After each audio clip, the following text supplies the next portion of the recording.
السلام علیکم ورحمۃ اللہ وبرکاتہ۔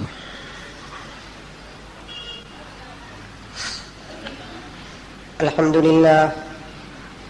للہ رب العالمین، نحمده ونستعینه ونستغفره ونؤمن به ونتوکل علیہ، ونعوذ باللہ من شرور انفسنا ومن سیئات اعمالنا، من يهد الله فلا مضل له ومن يضلله فلا هادي له، ونشهد أن لا إله إلا الله وحده لا شريك له، ونشهد أن سيدنا ونبينا ومولانا محمدا عبده ورسوله، أما بعد فأعوذ بالله من الشيطان الرجيم، بسم الله الرحمن الرحيم، وما هذه الحياة الدنيا إلا لهو ولعب، وإن الدار الآخرة لهي الحيوان لو كانوا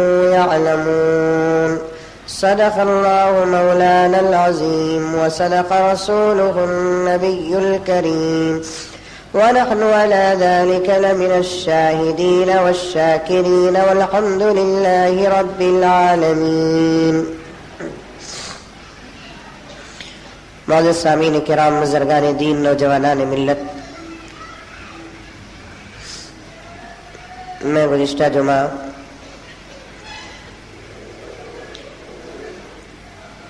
ایک اہم مسئلہ اور ایک اہم بات آپ حضرات کے سامنے عرض کیا کہ 4 چیزیں ایسی ہیں جس سے اچھوں کا ایمان تباہ اور برباد ہو جاتا ہے۔ ان 4 چیزوں سے سنبھل کر چلنے کا نام زندگی ہے۔ ایک ہے دنیا کی محبت، دوسری چیز نفس کی نفسانیت، تیسری چیز ہے شیطان کی شرارت، چوتھی جو چیز ہے وہ ہے عورت کی محبت۔ اللہ والوں نے اپنی پوری زندگی کا ریسرچ، اپنی پوری زندگی کا نتیجہ امت کے سامنے پیش کیا، بالخصوص ان 4 چیزوں سے بچ کر زندگی گزارنے کا حکم دیا۔ دراصل وہ اپنے طرف سے نہیں بلکہ اللہ اور اس کے رسول کے بتائے ہوئے احکامات قرآن اور حدیث ہی سے ان باتوں کو لیا۔ غور کر دیکھیں گے آپ، یقیناً ان 4 چیزوں کا فتنہ اور فساد ساری دنیا کے اندر عام ہے۔ میں نے گزشتہ جمعہ یہ بھی عرض کیا، حضرت آدم علیہ نبینا علیہ الصلاۃ والتسلیم آسمان سے جنت میں اتارے، آسمان سے زمین میں اتارے گئے۔ اس وقت زمین میں سوائے حضرت آدم علیہ الصلاۃ والتسلیم اور حضرت حوا علیہ السلام کے علاوہ کوئی اور انسان نہیں تھا، اور انسان کا چرچا انسان کے پیدا ہونے سے ہزاروں سال پہلے زمین اور آسمان میں ہو گیا تھا۔ اس لیے زمین کی مخلوق کو بھی انسان دیکھنے کا بڑا شوق تھا، کیونکہ اللہ تبارک و تعالیٰ نے چرچا ایسا ہی کیا کہ ہر کسی جانور کو، ہر کسی مخلوق کو انسان دیکھنے کی بڑی خواہش تھی۔ جب اللہ تعالیٰ نے حضرت آدم علیہ السلام کو آسمان سے زمین میں اتارا تو دنیا کے اندر بے شمار مخلوقات، درندے، پرندے، چرندے، ڈسنے والے، مارنے والے، چیرنے والے، پھاڑنے والے، سب کے سب حضرت آدم اور حضرت حوا کے قریب آ کر بیٹھ گئے، کیونکہ ان کو دیکھنے کا شوق بھی تھا۔ کوئی حضرت آدم کو خوف بھی نہیں تھا کہ سانپ ڈسے گا، بچھو کاٹے گا، شیر پھاڑے گا، باغ چیرے گا، ایسا کوئی خوف بھی نہیں تھا، اور دوسرے جانور بھی انسان سے ڈرتے بھی نہیں تھے۔ سب آ کر اطراف و اکراف میں بیٹھ گئے تھے، حضرت آدم کے بالکل قریب رہتے تھے، اس لیے کہ اللہ کے خلیفہ ہے، اللہ کے نائب ہے، اللہ کے وائس ہے، اللہ کی قربت ان کے ساتھ بہت زیادہ ہے۔ پھر دنیا کے مخلوق کو یہ بھی معلوم تھا کہ اللہ نے اپنے فضل سے، اپنے ہاتھوں سے حضرت آدم کو بنایا ہے، اور جو چیز جس کے ہاتھ سے جتنا بنتی ہے اس کا مقام اور مرتبہ اتنا ہی زیادہ ہو جاتا ہے۔ اور آپ جانتے ہیں جو آدمی جتنا بڑا ہوتا ہے اس کے ہاتھوں کی ہر چیز اتنی ہی بڑی ہو جاتی ہے، چاہے وہ کیسی بھی کیوں نہ ہو۔ مثلا آپ دیکھتے ہیں کہ انڈیا میں بنی ہوئی کوئی چیز ہے اس کی اتنی قدر نہیں ہوتی، اس کے برخلاف اگر کوئی جاپان سے، چائنا سے، ہانگ کانگ سے، ترکی سے کوئی چیز آ جائے، اس کے اندر لیبل لگا ہوا who made in China, made in Japan, تو پھر اس کی عظمت بڑھ گئی، اس کا مقام بڑھ گیا، اس کا ریٹ بڑھ گیا، اس کی قیمت اور بھاؤ بڑھ گیا، کیونکہ یہ وہاں کی بنی ہوئی چیز ہے۔ تو اسی طریقے سے دنیا کی تمام مخلوقات میں اللہ تعالیٰ نے حضرت انسان کو اپنے ہاتھوں سے بنایا۔ ویسے تو تمام مخلوقات کو، دنیا کے ذرے ذرے کو اللہ تبارک و تعالیٰ نے اپنی قدرت سے بنایا، اور ایک لفظ اللہ تعالیٰ نے نکالا کہ تو ہو جا، تو وہ چیز ہو گئی۔ کیسے ہوں، کس طرح بنوں، نہیں، اللہ تعالیٰ نے صرف ایک جملہ ادا کیا کہ کن، ہو جا تو۔ اللہ کے ارادے میں آسمان تھا، اللہ نے کہا کہ کن، ہو جا، تو آسمان ہو گیا۔ اللہ کے ارادے میں زمین تھی، اللہ نے کہا کہ کن، تو زمین ہو گئی۔ اللہ کے ارادے میں پہاڑ تھے، اللہ نے کہا کہ ہو جا، تو پہاڑ ہو گئے۔ اللہ کے ارادے میں تھا کہ سمندر، اللہ نے کہا کہ ہو جا، تو سمندر ہو گیا۔ لیکن اللہ تعالیٰ نے انسان کو ایسے نہیں کہا کہ تو ہو جا تو انسان ہو گیا۔ اور یہ بات سمجھ میں بالکل باریک بات ہے یہ۔ اللہ تعالیٰ نے ہر چیز کو صرف کہا کہ ہو جا تو وہ ہو گئی۔ انسان کو ایسا نہیں کہا بنایا اللہ تعالیٰ، حضرت آدم کو ایسا نہیں کہا کہ ہو جاؤ تو حضرت آدم ہو گئے، نہیں، اللہ تعالیٰ نے حضرت آدم علیہ الصلوۃ والتسلیم کو جب بنایا پوری ترتیب اور ترکیب کے ساتھ بنایا، پوری ترتیب اور ترکیب کے ساتھ بنایا۔ قرآن نے بھی یہی کہا، الذی خلقک فسواک فعدلک فی ای صورۃ ما شاء رکبک، الذی خلقک فسواک فعدلک فی ای صورۃ ما شاء رکبک۔ اللہ تعالیٰ نے حضرت انسان کو بڑی ترکیب کے ساتھ، بڑی ترتیب کے ساتھ بنایا، الگ الگ پارٹس کو الگ الگ انتظام اور اہتمام کے ساتھ بنایا۔ اسی لیے اللہ تعالیٰ نے حضرت انسان کے مرتبے کو، مقام کو بہت ہی اونچا بنایا۔ اس لیے دنیا کے تمام جانور انسان سے بڑی محبت کرتے تھے۔ سام بھی چاہتا تھا، بچھو بھی چاہتا تھا، شیر بھی چاہتا تھا، باغ بھی چاہتا تھا، درندے پرندے، مارنے والے، ڈسنے والے، کاٹنے والے، چیرنے والے، پھاڑنے والے، سب انسان کو چاہتے تھے۔ کوئی انسان سے ڈرتا نہیں تھا اور انسان کسی سے ڈرتا نہیں تھا۔ حضرت آدم زمین میں آئے، مرتبہ مقام بڑھا۔ حضرت آدم کا اس وقت ایک ہی کام تھا، کیا؟ بچے پیدا کرنا۔ اللہ تعالیٰ نے وہ طاقت عمر کے اندر وہ برکت عطا فرمائی تھی کہ صبح کو ایک بچہ پیدا ہوتا تھا اور شام کو ایک بچہ پیدا ہوتا تھا۔ ماں حوا علیہ السلام صبح کو لڑکا جنتی تھی اور شام کو لڑکی جنتی تھی۔ روایت میں آتا ہے 40 بچے ایسے مسلسل پیدا ہوئے، اور ایک روایت میں آتا ہے کہ 120 بچے پیدا ہوئے، اور ایک روایت میں آتا ہے 300 سے زیادہ بچے پیدا ہوئے۔ صبح کو ایک بچہ اور شام کو ایک بچہ، صبح کو لڑکا پیدا ہوتا تھا اور شام کو لڑکی پیدا ہوتی تھی۔ اب جب بچے پیدا ہو گئے ان کی بڑھوتری بھی بہت فاسٹ ہو رہی تھی، صبح سے لے کر شام تک سر جھاڑ درخت کی طرح بڑھ جاتے، اور مجھے اور آپ کو بڑھنے کے لیے سالوں کا عرصہ پڑتا ہے، اب وہ بڑھ جاتے۔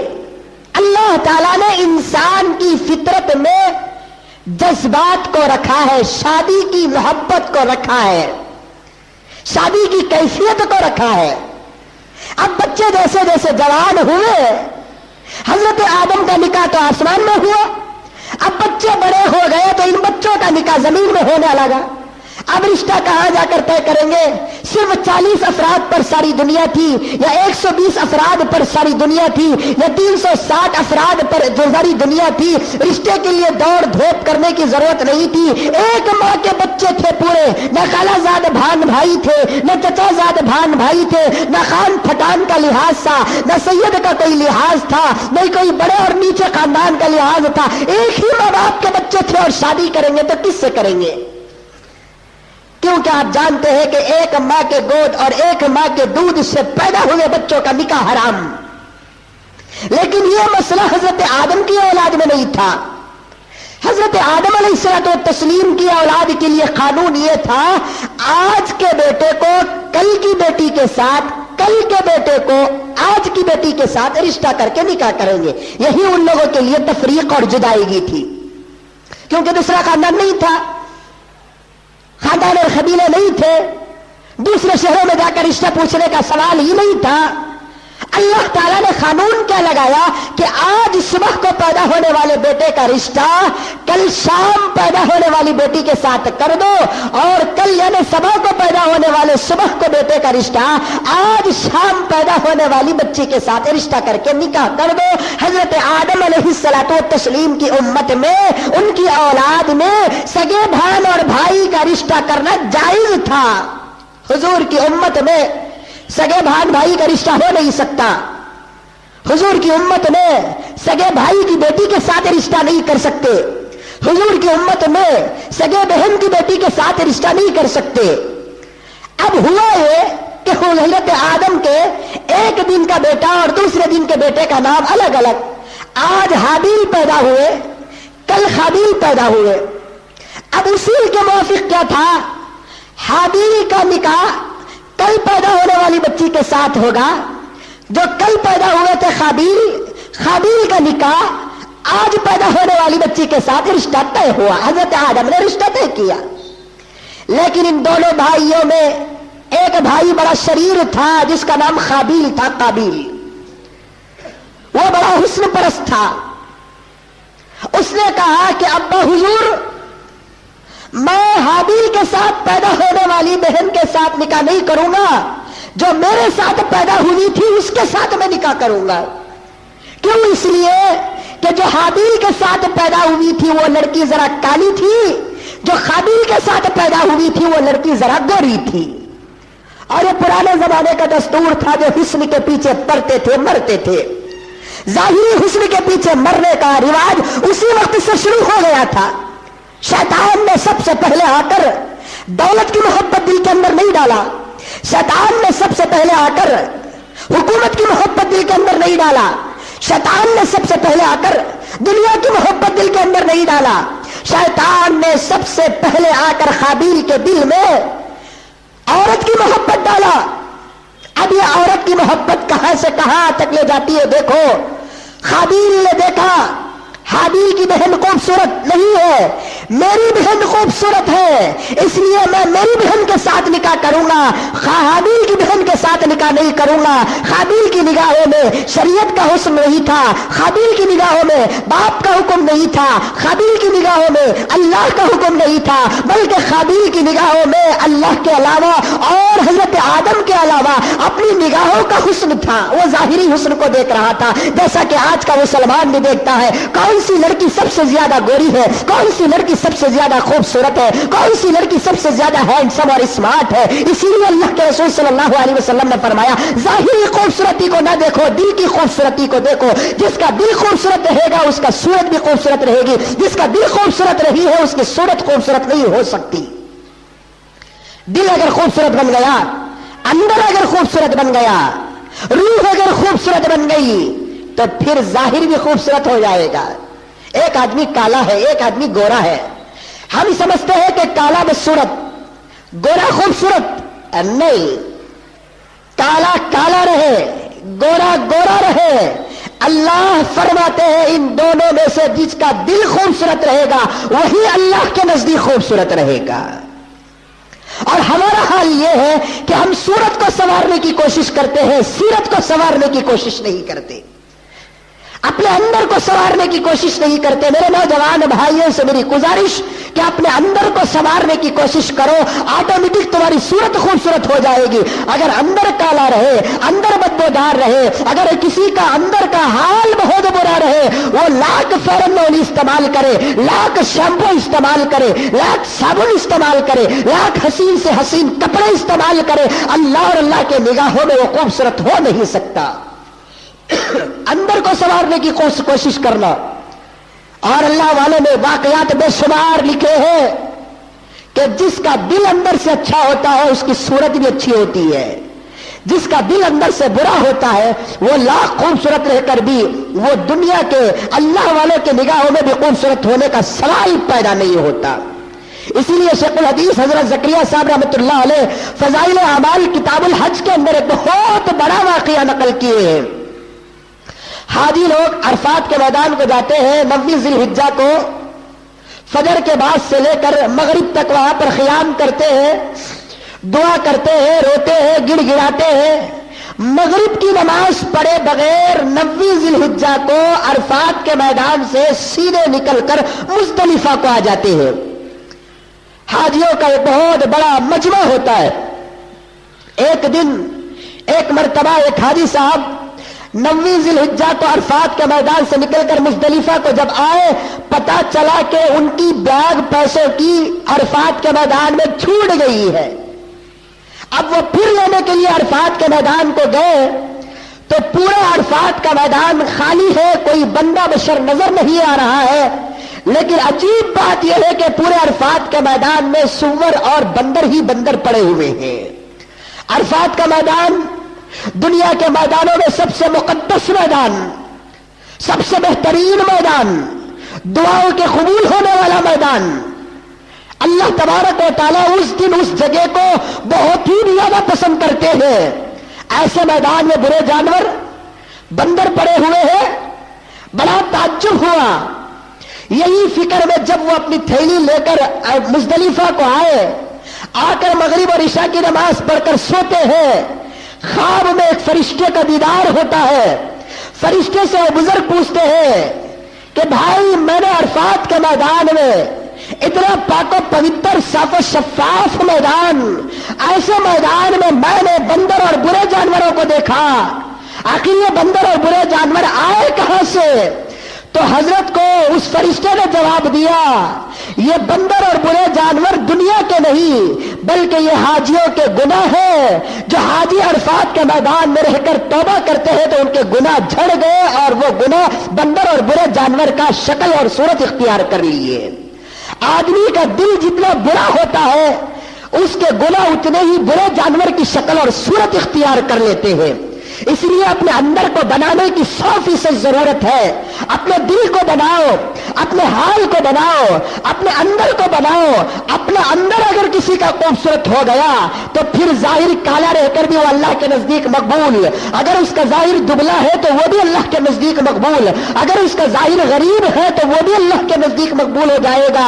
لیکن آج مسلمان یہ چاہتا ہے کہ اس کا اندر برا رہے، اس کا اندر کالا رہے، اس کا اندر غلط رہے، لیکن وہ اپنے ظاہر کو لاکھ کوشش کر کے سنوارنے کی کوشش کرتا ہے. یہ ظاہری شکل و صورت اللہ تبارک و تعالیٰ کے دربار میں کبھی کام نہیں آئیں گے. کل قیامت میں اللہ تبارک و تعالیٰ یہ نہیں کہے گا او میرے گورے بندے تو روزانہ صابن سے منہ دھویا کرتا تھا چلے جا جنت کو. او میرے گورے بندے تو روزانہ فیئر اینڈ لولی لگایا کرتا تھا چلے جا جنت کو. او میرے گورے بندے تو ہینڈسم اور اسمارٹ نظر آتا تھا دنیا کے اندر چلے جا جنت کو. اللہ تعالیٰ ظاہری شکل و صورت کے اعتبار سے کبھی جنت کا فیصلہ نہیں کریں گے. جنت کا فیصلہ کریں گے تو دل اور دماغ اور اندرونی حالت کو سامنے رکھ کر کرتے ہیں. اس لیے مسلمان کو چاہیے کہ اپنے اندر کو سنوارنے کی کوشش کرے، اپنے اندر کو خوبصورت بنانے کی کوشش کرے. ورنہ میرے دوستو، جس کا اندر برا رہے گا، جس کا اندر کالا رہے گا، اللہ والوں کی نگاہوں میں اس کی شکل اور صورت انسان کی بھی نظر نہیں آتی. میں نے بہت پہلے ایک واقعہ عرض کیا تھا.